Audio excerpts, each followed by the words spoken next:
Nous sommes mercredi 13 novembre 2024. Bienvenue à cette grande édition du journal sur Congo 26 Télévision. Voici ses principaux titres. 129e conférence des Nations Unies sur le climat à Azerbaïdjan. Judith Souminois est incisive devant les délégations congolaises qui prennent part à la COP 29. La première ministre appelle ses compatriotes à porter haut la voix de la RDC pour gagner le combat de la compensation financière équitable de crédit carbone. Elle soutient que son pays est dans une position de pouvoir changer le monde par rapport à ses ressources hydrauliques et minérales stratégiques. Prévue initialement pour ce mercredi, la clôture des États généraux de la justice est renvoyée au samedi 16 novembre prochain. Le premier chapitre ayant été tourné, place aux travaux en atelier pour des réflexions approfondies sur les réformes, selon l'organisation, le ministère de la Justice. Et puis, assainissement de la ville de Kinshasa, plusieurs artères sont sous le coup de balai des bâtisseurs grâce au partenariat Hôtel de Ville Service National dans le cadre du projet Kinshasa et Zobonga. Mobiliser ces jeunes paramilitaires s'emploient à curer et balayer, mais ils déplorent le non-respect de l'environnement par certains citoyens qui continuent à jeter les déchets après leur passage. Prévu initialement pour ce mercredi, la clôture des États généraux de la justice est renvoyée au samedi 16 novembre prochain. Le premier chapitre ayant été tourné, place aux travaux en atelier pour des réflexions approfondies sur les réformes, selon les ministres de la Justice qui déclarent être satisfaits du format et de l'inclusivité de travaux. Je peux vous rassurer que Son Excellence, Monsieur le Président de la République, chef de l'État et magistrat suprême, est très satisfait du format du travail. Est très satisfait de l'inclusivité des travaux. C'est cela la transparence. Donc vous n'allez plus dire que des gens se sont réunis pour boutiquer. Magistrats, juges, avocats, huissiers, greffiers, APJ, IPJ, tout le monde a parlé. Après cette étape, il est essentiel maintenant d'entrer dans les travaux en atelier pour poursuivre les réflexions de fond, pour déboucher sur des solutions consensuelles, sinon concertées, sur les réformes qu'il faudra mener à l'issue de ces États généraux. Je vous invite donc à pouvoir, plus que jamais, vous engager une fois de plus dans les travaux en atelier qui vont commencer tout de suite, et maintenant, et qui vont durer 48 à 72 heures, parce que nous accordons autant de l'importance à ces travaux. Donc la date initialement prévue pour la clôture a été décalée. À Azerbaïdjan, devant les délégations congolaises qui prennent part à la COP 29, la première ministre appelle ses compatriotes à porter haut la voix de la RDC pour gagner les combats de la compensation financière équitable des crédits carbone. À l'en croire, la RDC est dans une position de pouvoir changer le monde par rapport à ses ressources hydrauliques et minérales stratégiques, du reste profitable à sa propre transition énergétique pour son développement. Nous sommes dans une position par rapport à notre potentiel tant en termes de biodiversité, au niveau des ressources hydrauliques, au niveau des ressources minérales stratégiques. Nous sommes dans une position de pouvoir changer le monde déjà pour nous-mêmes en tant que République démocratique du Congo. Et il est important que notre voix aujourd'hui puisse porter.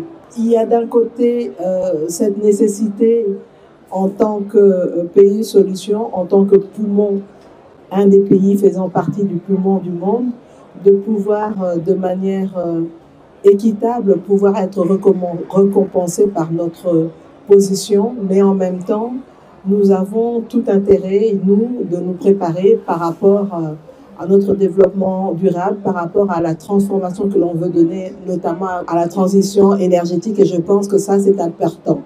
Aujourd'hui, quand tous les contacts qu'on a au niveau bilatéral ou multilatéral nous mettent la République démocratique du Congo dans une position où la transition énergétique va devenir un élément clé de développement.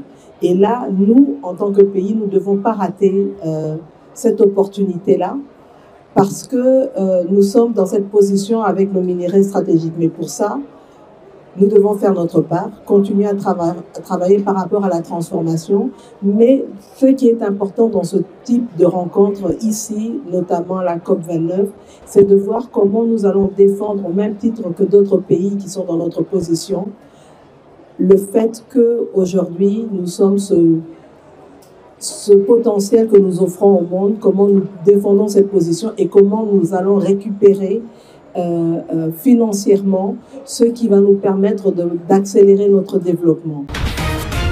Secteur minier en RDC, les gouvernements lèvent le gel des comptes des Kamote Copper Company. Cette décision qui a été prise lors d'un échange entre le ministre des Finances et la gouverneure du Lualaba à Kinshasa marque un tournant dans les résolutions entre l'État congolais et cette entreprise minière, filiale du groupe Glencore, opérant dans la province de Lualaba. Satisfaite, Fifi Masuka souligne ici l'importance de cette levée pour le bien-être social de la population.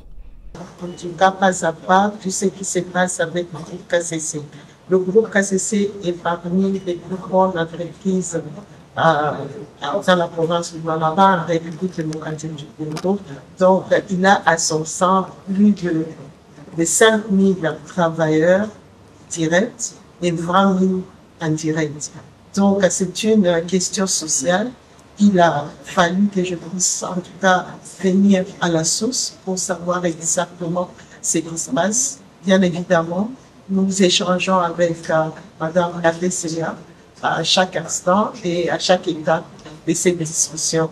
La bonne nouvelle est que nous pouvons souffler aujourd'hui, et je l'ai dit à la population du Lualaba qui était un peu inquiète, et beaucoup plus particulièrement aux travailleurs du groupe KCC, qu'une solution, en tout cas, est en train de se trouver. Et c'est pour cela que nous disons un grand merci au ministre des Finances qui a pu écouter la voix de la province, la voix de la société.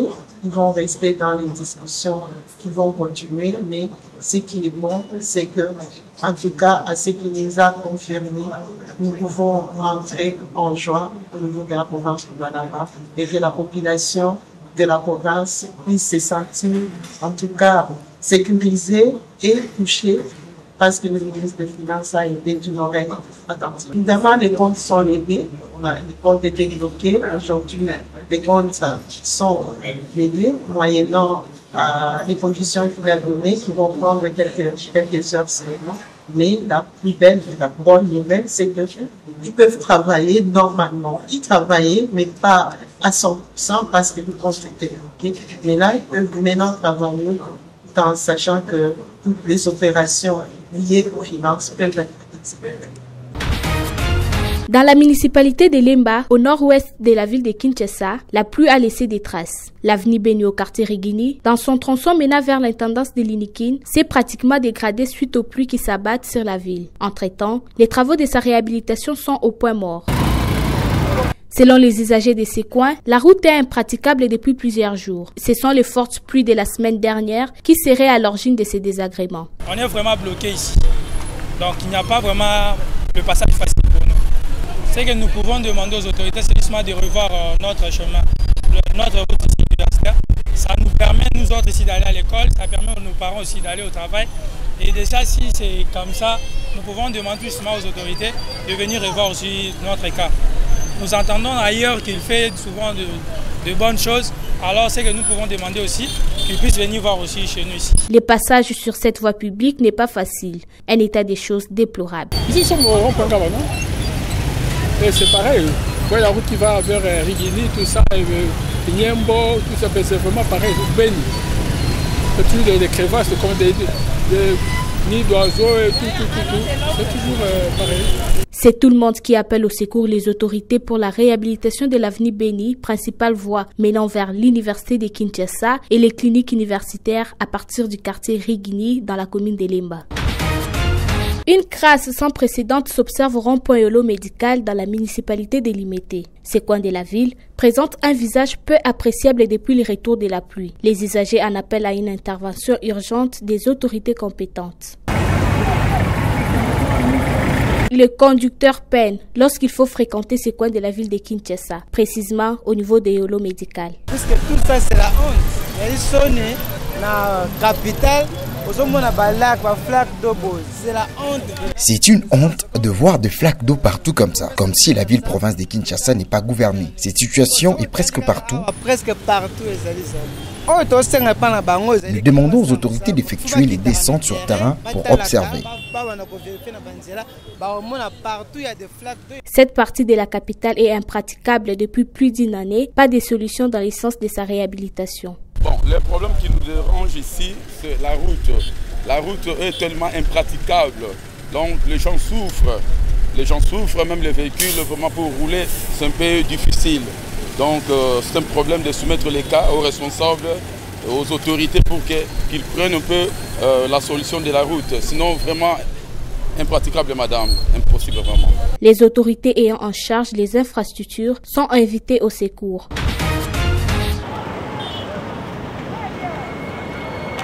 Assainissement de la ville de Kinshasa, plusieurs artères sont sous les coups de balai des bâtisseurs grâce au partenariat Hôtel de Ville, Service National dans le cadre du projet Kinezobonga. Mobilisé, ce jeune paramilitaire s'emploie à curer et à balayer, mais il déplore le non-respect de l'environnement par certains citoyens qui continuent à jeter les déchets après leur passage. Après son exploit dans les champs, la menuiserie, la construction et autres, le service national déjà sur le terrain pour apporter son appui à l'hôtel de ville dans l'assainissement de la capitale Kinshasa. Munis de bêches et pioches seulement, ces jeunes paramilitaires appelés bâtisseurs de la nation s'emploient à nettoyer les artères de la mégalopole quinoise à la grande satisfaction de la population.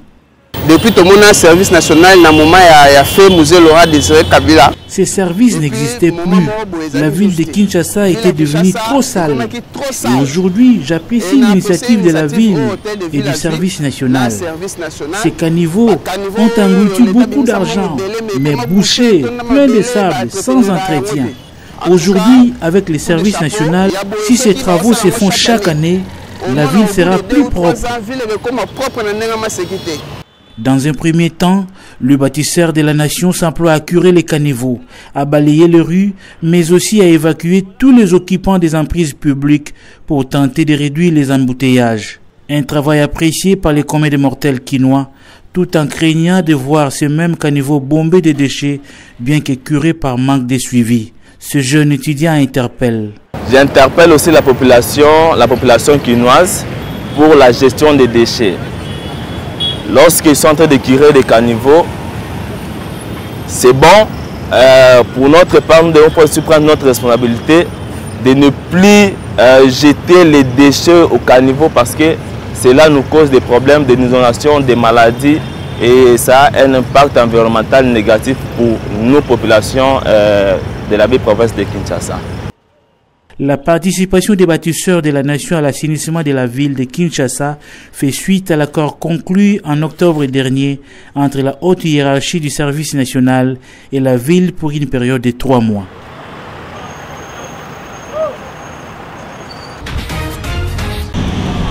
De nos jours, la dot semble avoir porté une autre connotation, objet de plusieurs interrogations sans cesse. Pour certains parents, avoir plus de filles est une fierté, car en elle se cache une aubaine, la dot.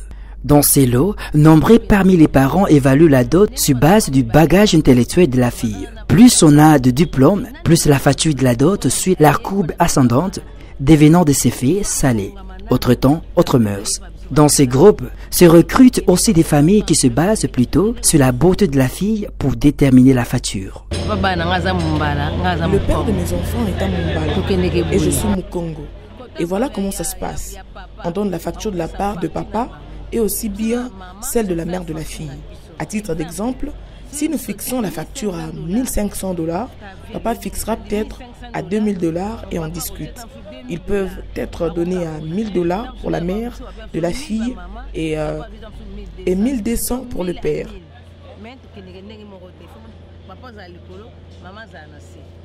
Moi, d'abord, je remercie d'abord le bon Dieu parce que j'avais contacté une famille qui n'ont pas fait la vente de leur fille, qui est mon épouse. Donc, ils m'ont donné, étant comme une famille qui se prépare à marier leur fille. Voilà. Je me suis marié avec ma femme. La famille de la femme ne m'avait pas conditionné à me demander des montants comme si j'ai acheté les pains du peuple. Non.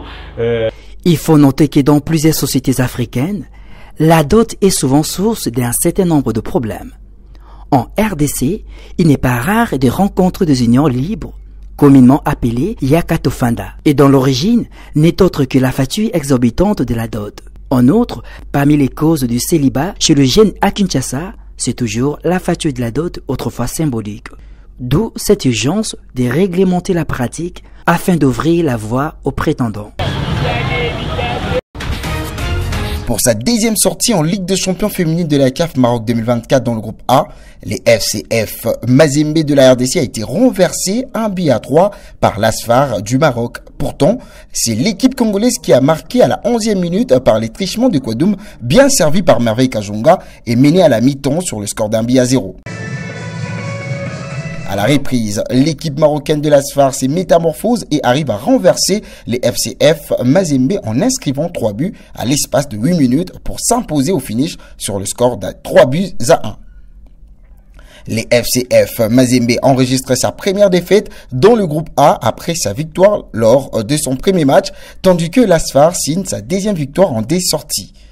Dans l'autre rencontre du jour, dans le groupe A, University de Western Cape d'Afrique du Sud, qui avait été battu par les FCF Mazembe lors de son premier match, s'est relancé avec une victoire de 2-0 contre les Aigles de la Médina du Sénégal. Rappelons que seuls les 2 premiers dans les 2 groupes se qualifieront pour les demi-finales.